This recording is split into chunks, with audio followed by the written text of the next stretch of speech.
এই রংপুরের যে কোটা সংস্কারকারী আন্দোলনের যে বিক্ষোভ সমাবেশটি কিন্তু মূলত শাখার দিকে এগিয়ে যাচ্ছে। আমরা চেষ্টা করছি আপনাদেরকে দেখানোর জন্য একটু চেষ্টা করতেছি। রংপুরের শাপলা চত্বর থেকে অর্থাৎ বেগম-রোকেয়া বিশ্ববিদ্যালয়ের দিকে তারা মূলত ধাবিত হয়েছে। তাদেরকে পেছনে অর্থাৎ নিরাপত্তার জন্য বিজিবি এবং পুলিশ প্রশাসন রয়েছে এবং সামনেও বিজিবি পুলিশ প্রশাসন রয়েছে তাদেরকে নিরাপত্তা দেওয়ার জন্য। এবং আমরা এই বিক্ষোভ যে মিছিলটি ছিল সেটি মূলত রংপুর জেলা স্কুলের মাঠ থেকে বের হয়ে তারা মূলত বেগম-রোকেয়া বিশ্ববিদ্যালয়ের দিকে রওনা হয়েছে এবং দেখতে পাচ্ছি যে সামনে বিশাল একটি বিক্ষোভ মিছিল নিয়ে তারা মূলত সামনের দিকে যাচ্ছে।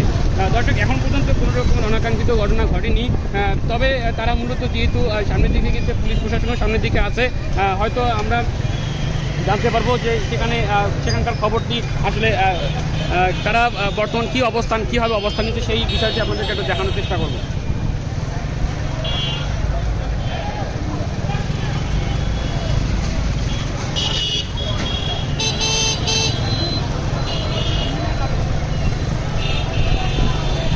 দর্শক, আপনাদেরকে একটু দেখানোর চেষ্টা করছি যে সামনে একটা বিশাল র্যালি, বিশাল একটি বিক্ষোভ সমাবেশ সামনের দিকে তারা নিয়ে যাচ্ছে। এই কোটা সংস্কার আন্দোলনকারীরা অর্থাৎ সাধারণ শিক্ষার্থীরা সামনের দিকে যাচ্ছে। আমরা আপনাদেরকে একটু দেখানোর চেষ্টা করতেছি।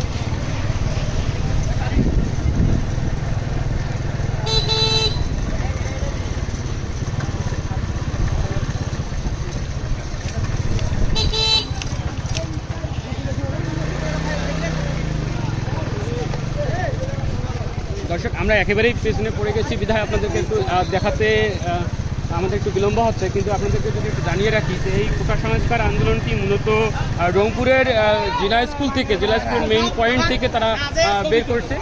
এই মেইন পয়েন্ট থেকে তারা মূলত আন্দোলনটিকে নিয়ে তারা একেবারে অর্থাৎ রংপুর বেগম-রোকেয়া বিশ্ববিদ্যালয়ের দিকে তারা রওনা হয়েছে।